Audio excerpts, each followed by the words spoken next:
வருவான். இப்போ துறவு என்பது தேவையில்லாத விஷயங்களை சேர்த்து வைத்திருப்பது, அதை நீக்கிறது. கர்மாவை விளக்குவது அல்ல, கர்மாவை முடிக்கணும். விளக்குனா அது நின்றுடும், நாளைக்கு கூடிட்டு வரும். கர்மாவை தீர்த்து விடு. வினை தீர்க்கக்கூடியவன் தான் விநாயகர். என்ன சொல்லுவாங்க? வினை தீர்ப்பான், இல்லையா? இப்போ அவர் சொன்னார், ஆத்துல பொண்ணு இருக்குல்ல, தண்ணி இருக்குது இல்ல, திருமணம் பண்ணி கொடுக்கணும் இல்ல. ஆமா சார். போடா ஊருக்கு போ, வயிற்றெல்லாம் தீர்ந்து போச்சு, பொழப்ப பாரு, பொழப்ப பாரு, நல்ல மாப்பிள்ளை கிடைக்கும், அருமையா திருமணம் வைங்க, அருமையா திருமணம். திருமணத்துக்கு என்ன நினைச்சுக்க, தாலி கொடுக்கிற போது எனக்கு நினைச்சுக்க, நல்லா அங்க இருந்து வந்துடலாம். வந்தா வேலை பார்க்க ஆரம்பிச்சா எல்லாருக்கும் ஆச்சரியம். ஏன்னா டாக்டர் எல்லாம் வந்து ஆபரேஷன் பண்ண குடலை வெட்டணும்னாங்க, எதுதான் விரும்பி குடல் வலியன.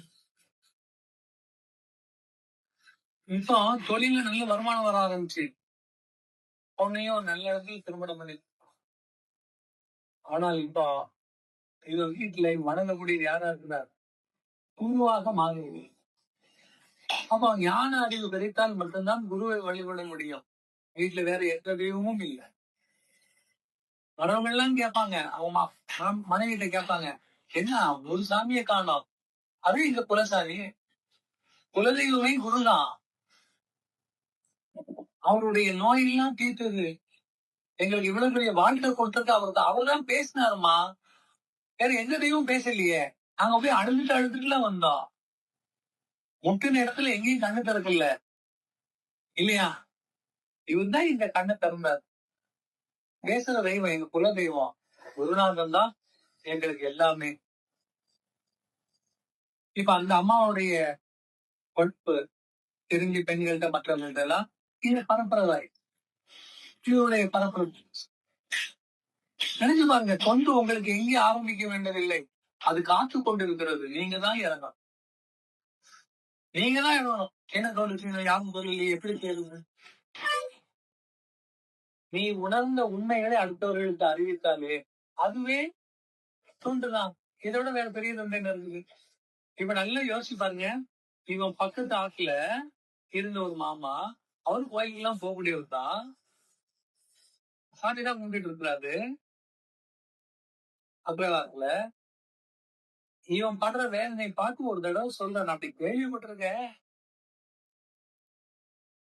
இவன் கேக்குறான், சாமி பேசலையே, நான் கேட்டு பதில் சொல்லவே இல்லையேன்னு. அப்பதான் சிரிச்சிட்டு சொன்னார்.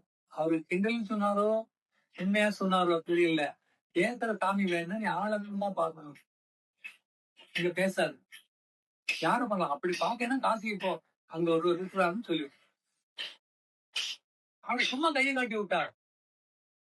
குடும்பத்துக்கே மிகப்பெரிய திருப்தி ஆகி அது அவருக்கு தொண்டாயி, இல்லையா? 10 வருஷம் நோய் தீர்க்கப்பட்டது சாதாரண விஷயமா?